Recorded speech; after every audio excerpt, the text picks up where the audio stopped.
Welcome to the deep dive.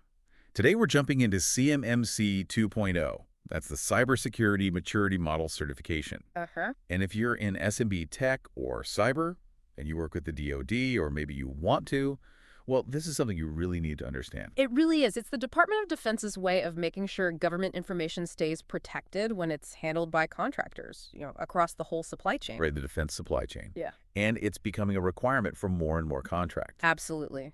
Can't bid without it in many cases. So CMMC 2.0, it's mainly about protecting two kinds of information, right? Correct.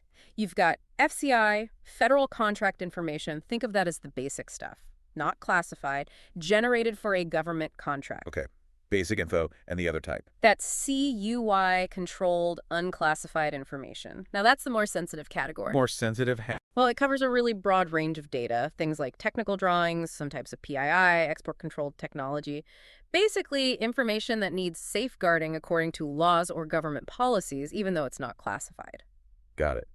So our mission today is to give you a clear, concise rundown of CMMC 2.0 and some actionable steps you can take. Sounds good. Let's start with the basics then. What exactly is CMMC 2.0? So it's the DoD's framework, their system for checking contractor cybersecurity. It used to be CMMC 1.0 with 5 levels, which caused some confusion. A bit complex, maybe? Yeah, feedback suggested it was. So 2.0 streamlined it down to 3 levels, and it's really built on existing well-known standards, primarily NIST SP 800-171 Revision 2. Okay, 3 levels now. Easier to grasp. Let's walk through them. Level 1. Level 1 is called foundational. Its job is protecting that first type of info we mentioned, FCI. Federal contract information. Correct. The requirements are pretty basic. 17 cyber hygiene practices. They come directly from a FAR clause, 52.20421. And how is compliance checked? For level 1, it's an annual self-assessment. You basically attest that you're meeting those 17 practices. The key thing here is level 1 is only about FCI. No CUI involved. Simple enough. Basic safeguards for basic info. What about level 2? That sounds more involved. It is. Level 2 is advanced, and this is where CUI protection comes in. Okay, the sensitive stuff. Right. This level requires implementing all 110 security controls from that NIST standard, NIST SP 800-171 Rev 2. 110 controls, that's a significant jump.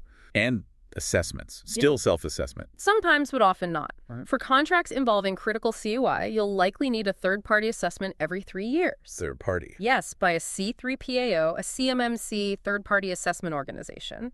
They're certified to do these audits. However, for some level 2 contracts, perhaps those with less sensitive CUI, a self-assessment might still be an option. So it depends on the specific contract and the CUI involved. Precisely. And level 2 also mandates having certain documents ready. Like? You need a system security plan, an SSP. This document explains how your organization implements those 110 controls. So detailing your security setup. And you also need a plan of action and milestones, a POA&M. This tracks any security controls you haven't fully met yet and outlines your plan to address those gaps. SSP and POAM. You mentioned NIST SP 800-171 is key here.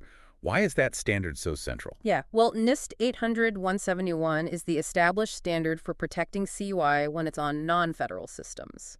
So systems owned by contractors like you. Makes sense. It provides the rule book. Exactly. It's comprehensive, broken down into 15 domains or families of controls. Things like access control, who gets into what, incident response, what you do if there's a breach, that others like configuration management, keeping systems set up securely, audit and accountability, tracking who did what.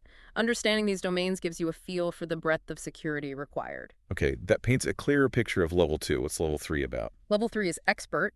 This is designed for protecting CUI against the most sophisticated threats, advanced persistent threats, or APTs. State-sponsored actors, complex attacks. That kind of thing. It requires meeting all the level 2 controls, plus additional, more advanced controls drawn from another NIST standard, SP 800-172. And assessments for level 3. Those are government-led, conducted triennially by the DCMA's DIBCK, that's the Defense Industrial Base Cybersecurity Assessment Center. So assessed directly by the government. Yes, though it's worth noting the full specifics for level 3 are still being finalized. Okay, this framework, levels 1, 2, and 3. Why is really understanding this so important for SMB tech and cyber leaders specifically? Well, think about it. CMMC creates a single unified standard across the entire defense industrial base. Small businesses, large primes, everyone handling DoD information needs to meet a certain cybersecurity bar. So it levels the playing field in a way. In terms of security expectations, yes. And it means everyone plays a part in protecting national security information. Crucially for SMBs, it's increasingly a gatekeeper for contracts. Can't get the work without it. Often, yes. You might not even be able to bid without demonstrating progress towards or achievement of the required CMMC level. So, understanding it is vital just to compete. And beyond just winning contracts. Beyond compliance, implementing these practices just makes your business more secure overall. Think about it meeting NIST 800-171 standards. That significantly hardens your defenses against all sorts of cyber threats, not just those targeting DoD data. It benefits your entire operation. That's a really good point. Better security is just good business. So for an SMB leader listening right now, what should they actually do? What are the first steps? First, you absolutely need to figure out what CMMC level applies to you. Look at your current contracts, look at contracts you want to bid on. And determine if you handle FCI only or if CUI is involved. Exactly. That dictates whether you're aiming for level 1, level 2, or potentially level 3 down the road. Once you know your target level. Assess where you are now. Right. Conduct a gap analysis. Compare your current cybersecurity practices against the specific requirements of that target level. Be honest about where the shortcomings are. And document everything. Definitely. Start developing your system security plan, the SSP. Even if it's just a draft initially, start documenting how you meet or plan to meet each required control. Okay, determine level gap analysis, start the SSP. What about cloud environments? So many SMBs use the cloud. Critical question. When you're dealing with DoD data, especially CUI in the cloud, you need to think about DoD impact levels, or ILs, and FedRAMP. ILs and FedRAMP. Briefly, what are those? Impact levels define the security requirements based on the sensitivity of the data. For CUI, you're typically looking at needing an environment rated for IL4.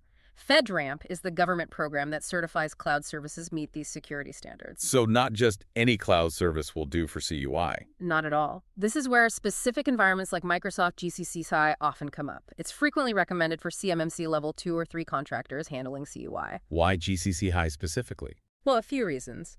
It's designed to meet requirements up to IL4. It also supports ITAR International Traffic and Arms Regulations requirements. Very importantly, it's a U.S. sovereign cloud. Meaning the data physically stays within the U.S. and access is restricted to vetted U.S. persons. That's different from standard Microsoft GCC, which only goes up to IL2, isn't suitable for ITAR data, and shares infrastructure with commercial offerings. So GCC High provides a more controlled U.S.-centric environment suitable for CUI. Correct. But, and this is crucial, just subscribing to GCC High isn't enough. It's not automatic compliance. Absolutely not. You still have to properly configure the environment and implement all the required CMMC controls within that environment. The platform provides the capability, but you provide the configuration and management. So the tool is important, but how you use it is what matters for compliance. Precisely.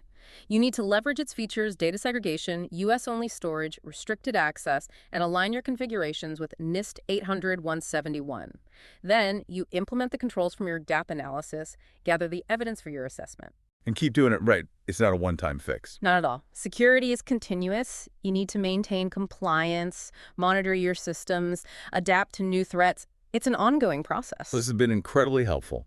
So to quickly recap, CMMC 2.0 is the DoD's framework to secure its supply chain. 3 levels, with Level 2 focused on CUI and tied closely to NIST SP 800-171. For you, as SMB tech and cyber leaders, understanding your level, performing a gap analysis, and making informed choices about things like cloud environments, potentially GCC High, are really key steps. Key steps for both compliance and overall security improvement. Definitely. So here's a final thought for you to consider. Given that cyber threats are constantly evolving and the defense supply chain security is more critical than ever, what proactive steps can you take starting today that go beyond just meeting the baseline CMMC requirements and truly strengthen your organization's long-term security resilience? Something to think about. That's our deep dive for today. Thanks for tuning in.